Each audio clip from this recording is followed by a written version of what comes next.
have Donald Trump's comments pushed the argument too far and damaged your candidate with Iowa conservatives? Well, I think what's interesting, Thomas, is that Donald Trump said Ted Cruz is qualified to be president and to run for president back in September. The poll numbers change, and then Trump makes this a big issue.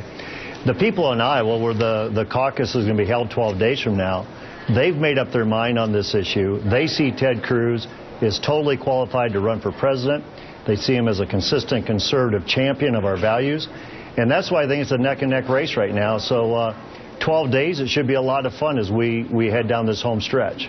This is something you're really familiar with because your endorsement for Rick Santorum helped him win Iowa the last time around, Mike Huckabee before that. So it seems like you know the folks in Iowa really well. But what do you think about what the Republican governor, Terry Branstad, said about your candidate, that it would be damaging to Iowa if they were to caucus for Ted Cruz and let him win?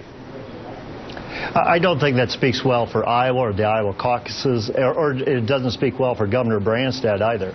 When Iowans look a little bit deeper in this issue, they're going to see that Eric Branstad, Governor Branstad's son, is on the payroll as a hatchet man to take down Ted Cruz. And now you got the governor of Iowa coming up to back up his son to say, let's take down Ted Cruz. Terry Branstad, at the end of the day, is a big government establishment conservative. And a principled conservative like Ted Cruz concerns him. So he doesn't want to see Ted Cruz come out of Iowa. Quite frankly, I think in caucus night, that could actually help him. That could be an argument to help Ted Cruz of saying he's such a principled conservative that the establishment's pulling out all the stops to stop him. The people want real change in D.C., and that's what they're going to get with Ted Cruz.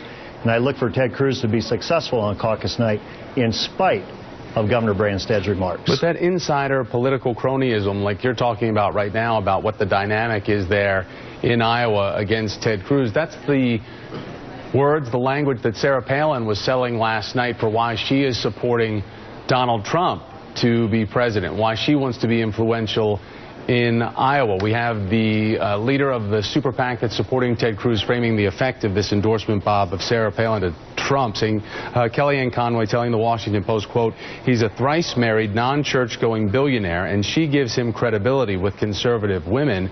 It's a net positive. So are you surprised that Palin endorsed Trump over Cruz, the man she once endorsed to help him win his Texas Senate seat? Well, the reaction we received is a lot of people being confused and surprised by the Sarah Palin endorsement. But at the end of the day, it's going to come down to Donald Trump and Ted Cruz. I think Sarah Palin is trying to provide cover to Donald Trump and the values, where a guy like Dr. James Dobson, the National Organization for Marriage, and myself, we're trying to embrace and celebrate the values of Ted Cruz. Ted Cruz has been a consistent conservative.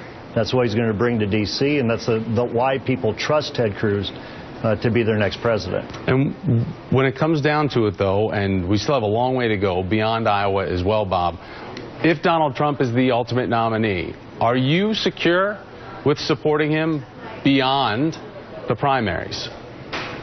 I believe what's going to happen is that regardless who's the nominee, Ted Cruz or Donald Trump, I think it's down to those two guys. Everybody's going to be on the same team to defeat Hillary Clinton. But I do believe Iowa is so important that if Cruz wins Iowa, it is definitely game on. And Donald Trump can downplay the win or downplay the loss in Iowa, but he knows too he needs to win Iowa. And I think it's going to be a neck-and-neck race. I happen to like our chances a great deal. I've been to this rodeo before. Yes, you have. I think Ted Cruz is well positioned to be successful on February 1. Bob Vander Plaats, great to see you, Bob. Thanks for joining me. I appreciate your time.